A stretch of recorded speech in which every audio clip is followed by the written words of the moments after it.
श्री दुर्गाय नमः। 10वां अध्याय शुंभ का वध। मैं माथे पर अर्धचंद्र धारण करने वाली शिव शक्ति स्वरूपा भगवती कामेश्वरी का हृदय में चिंतन करता हूँ।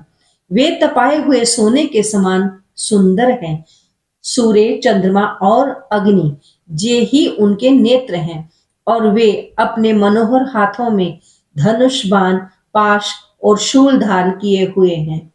ऋषि बोले, राजन, अपने प्राणों के समान प्यारे भाई निशुंभ को मारा गया देख तथा सारी सेना का संहार जान शुंभ ने कुपित होकर कहा, दुष्टे दुर्गे, तू बल के मद में आकर झूठ मूठ का घमंड न दिखा।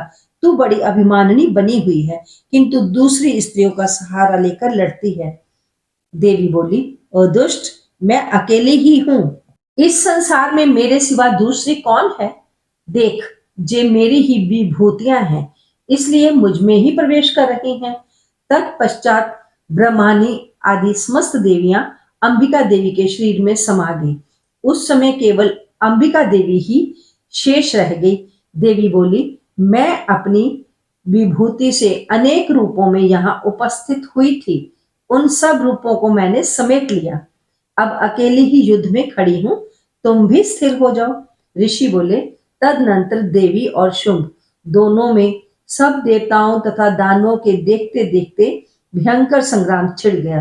बाणों की बौछार तथा पैने शस्त्रों और दारुण अस्त्रों के प्रहार के कारण उन दोनों का युद्ध सब लोगों को बड़ा भयानक प्रतीत हुआ। उस समय अंबिका देवी ने सैकड़ों दिव्यास्त्र छोड़े और उन्हें दैत्यराज शुंभ ने उनके प्रतिकार अस्त्रों द्वारा काट डाला। इसी प्रकार शुंभ ने जो भी दिव्य अस्त्र चलाए, उन्हें परमेश्वरी ने भयंकर हुंकार शब्द के उच्चारण मात्र से खेल खेल में ही विनष्ट कर डाला। तब उस दैत्य ने सैकड़ों बाण से देवी को ढक दिया। ये देख क्रोध में भरकर उस देवी ने भी बाण फेंक कर उसका धनुष काट डाला। तदनंतर असुरों के स्वामी शुंभ ने 100 चांद वाली चमकती हुई ढाल और तलवार हाथ में ले उस समय देवी पर आक्रमण किया। उसके आते ही चंडिका ने अपने धनुष से छोड़े हुए पैने बाणों द्वारा उसकी सूर्य किरणों के समान प्रकाशमान ढाल और तलवार को तुरंत काट दिया। फिर उस दैत्य के घोड़े और सारथी भी मारे गए। धनुष तो पहले ही कट चुका था। अब उसने अंबिका को मारने के लिए उद्यत हो भयंकर मुदगर हाथ में लिया। उसे आते देख देवी ने अपने पैने बाणों से उसका मुदगर भी काट डाला। इस पर भी वह असुर मुक्का तानकर बड़े वेग से देवी की ओर लपका। उस असुरेश्वर ने देवी की छाती में मुक्का मारा। तब देवी ने भी उसकी छाती में एक मुष्टि प्रहार किया। देवी का थप्पड़ खाकर दैत्यराज शुंभ पृथ्वी पर गिर पड़ा, किंतु पुनः सहसा पूर्ववत उठकर खड़ा हुआ।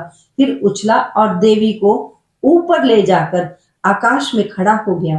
तब चंडिका आकाश में भी बिना किसी आधार के ही शुंभ के साथ युद्ध करने लगी। उस समय दैत्य और चंडिका का आकाश में एक दूसरे से लड़ने लगे।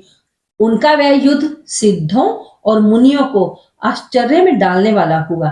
फिर अंबिका ने शुंभ के साथ बहुत देर तक युद्ध करने के पश्चात उसे उठाया और पृथ्वी पर पटक दिया।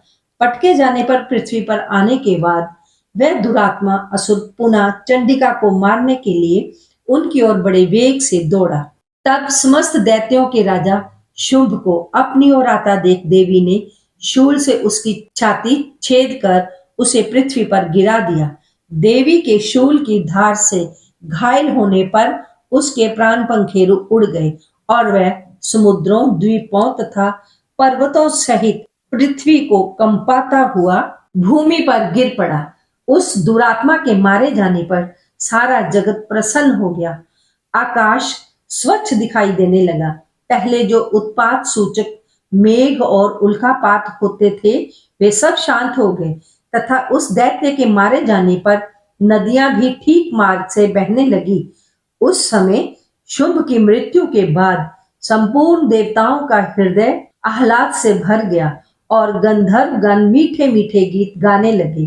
कुछ गंधर्व बाजे बजाने लगे और अप्सराएं नृत्य करने लगी। पवित्र वायु बहने लगी, सूर्य की कांति उत्तम हो गई, यज्ञशालाओं की बुझी हुई आग अपने आप प्रज्वलित हो उठी तथा संपूर्ण दिशाओं के भयंकर शब्द शांत हो गए। इस प्रकार श्री मार्कंडेय पुराण में सावर्णिक मनवंतर की कथा के अंतर्गत देवी महात्म्य में शुंभवध नामक 10वां अध्याय संपूर्ण हुआ।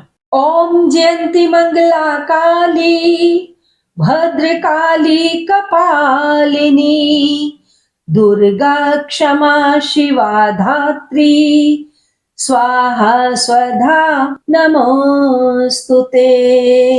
जय माता दी भक्तों।